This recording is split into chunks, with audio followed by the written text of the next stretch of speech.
I am the Tofu Golem. Please enjoy the video. In this video, I will show how to put a 2019 Jeep Cherokee in neutral. Start by pressing the brake firmly, keep the engine off or in accessory mode, and engage park if not already set.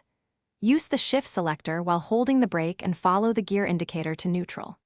Stay calm, check surroundings, and only move the vehicle when it is safe and necessary. Begin by seating comfortably and applying the brake firmly with your right foot.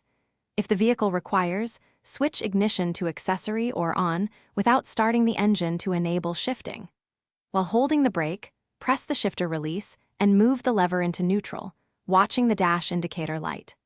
Double-check the parking brake and surroundings before any towing or pushing, and communicate with helpers to keep everyone safe.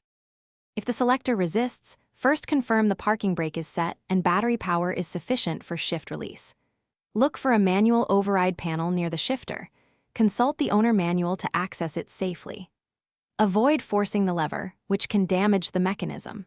When in doubt, contact roadside assistance or a professional, especially if the vehicle will be towed, to prevent costly damage and ensure a safe neutral transfer.